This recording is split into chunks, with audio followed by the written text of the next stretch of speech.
Heihachi Mishima, the king of Iron Fist. 1,000 words could be said of this man. He's a powerful warrior, an even more powerful business owner. And if you're particularly close to him, an absolute bastard. Heihachi had everything a man could want. A beautiful wife, a young and growing son, and a family fortune he was said to inherit. But because he was a greedy asshole who wanted all of the power of the Mishima Zaibatsu to himself, he staged a coup against his father and eventually ended up killing him in cold blood to take the reins for himself, trapping Jinpachi under a mountain to starve to death. If that wasn't bad enough, his wife, Kazumi, had just awoken a dormant demonic power passed down by her clan and tried to kill him. So he put her in the grave too. Naturally, distraught at the loss of his mother and grandfather, Heihachi's then 5-year-old son, Kazuya, steeled himself and confronted his dad, ready to avenge his family and murder his father. But being, 5 years old, he caught the nastiest 10-string of his life and was tossed off a cliff, hopefully to put an end to that demonic bloodline for good. But you've seen the title of the video, so you know that didn't fucking happen. As Kazuya fell to the stony depths of that cliff, his latent genetic gift activated and invited a mysterious devil into his body, granting him not only the power to survive the fall, but to seek revenge against the man who took everything from him.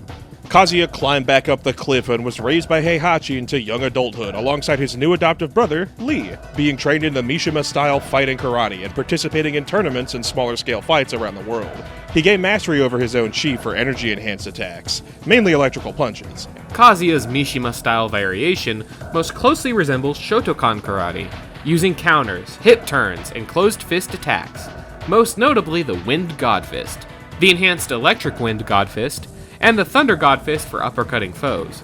And the signature Mishima-style 10-hit combo keeps its victim trapped with a series of rapid punches and blinding kicks that'll be sure to leave them begging for a breather. The spine-annihilating Hell Sweep knocks enemies flat on their asses, the Rising Sun knocks them hard onto their skull, and the Demon Scissor is a nasty overhead that's sure to give them a concussion. At the ripe age of 26, Kazuya entered the newly formed Tekken tournament, headed by none other than Heihachi, fighting his way to the top through a Russian android, a super samurai, and even a Mexican in a jaguar mask who only communicated by roaring. Yeah. He finally faced off again with his dear old dad.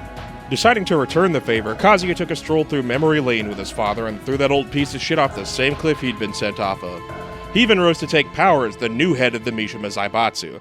But instead of inheriting the loving and non-violent nature of his mother or grandfather and helping fix what Heihachi had turned the Zaibatsu into, Kazuya plunged it even further into darkness. Kidnapping, assassination, smuggling endangered animals, pirating indie games. You name it, and he probably did it. Turns out, the power of the devil gene feeds directly on negative emotions, like ambition and vengefulness, plunging Kazuya down the same debaucherous path his father led. Set on ruling the world, Kazuya eventually took over all of Hokkaido and planned to make his own independent nation, rejecting his nationality altogether as he saw himself above the labels of any established nation. That's metal as hell. I can relate. You can relate? What? Did you reject your own nationality? Come back soon for a preview of Kazuya's opponent, Albert Wesker. Don't ignore me! I have so many questions.